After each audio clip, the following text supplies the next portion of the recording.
তো আজকে আমরা দেখে নিব যে মেরুদণ্ডী প্রাণী কাকে বলে, মেরুদণ্ডী প্রাণী কি, মেরুদণ্ডী প্রাণীর সংজ্ঞা বা মেরুদণ্ডী প্রাণী বলতে কি বোঝায় বা কি বুঝো।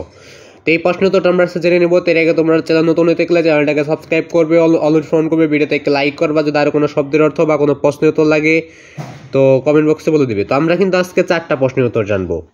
তো এখানে মেইন জিনিস কিন্তু একটাই, আর 4 রকমের প্রশ্ন। তো উত্তর কিন্তু একটাই হবে। কারণ কি, তোমাদের কাছে জানতে চাইছে ওই মেরুদণ্ডী প্রাণী সম্পর্কে কিছু লিখতে বলছে, ওইটার পরিচয় সম্পর্কে কিন্তু লিখতে বলছে।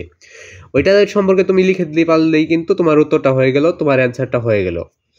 তো এখন শুধু দেখে নেব যে মেরুদণ্ডী প্রাণী কাকে বলে।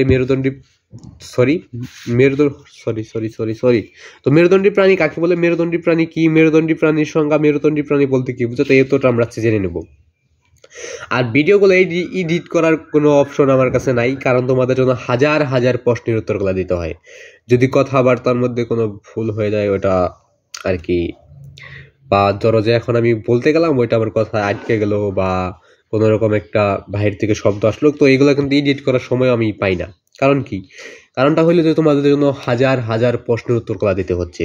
তো এর জন্য এমনও ভিডিও আছে যেগুলো 10 মিনিট করে, আমি আগে যখন দিতাম তখন 10 মিনিট দিতাম, তারপর 8 মিনিট দিতাম, এখন আবার অনেক সময় 5 মিনিটও দিতাম, এখন 3 মিনিটের করে। তো 3 মিনিটের করেও যদি ধরো তাহলে আমি 10টা বা 8টা 10টা করে ভিডিও প্রতিদিনই করি।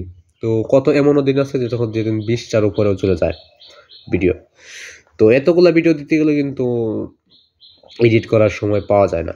তো আমি শুধু ভিডিওগুলো করে শুধু সরাসরি ক্যামেরা দিয়ে ভিডিও করি এবং আপলোড করে দিই। এবং তোমাদের সকলের প্রতি আমার সালাম, আসসালামু আলাইকুম। তো সকলের সালামের জবাবটা অবশ্যই দিয়ে নেবে এবং চ্যানেলটাকে সাবস্ক্রাইব করবে এবং ফলো করে নেবে।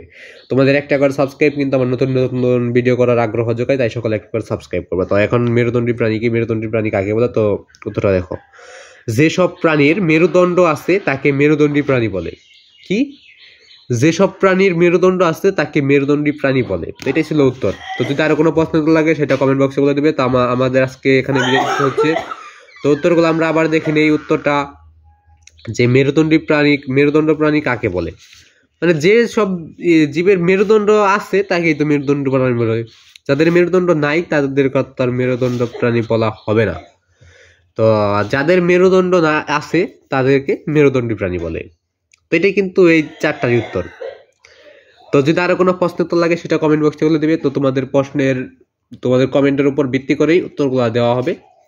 তো তোমরা যেটা লিখে যাবে কমেন্ট বক্সে সেটাই দেওয়া হবে ইনশাল্লাহ। তো আজকে আমাকে এখানে বিদায় নিতে হচ্ছে, আবার দেখা হবে পরবর্তী কোনো একটা ভিডিওতে। তো সে বন্ধু সকলে ভালো থাকবা, সুস্থ থাকবা। আজকে এখানে বিদায় দিচ্ছি। খুদা হাফেজ। চ্যানেলটাকে সাবস্ক্রাইব করে ফলো করবে।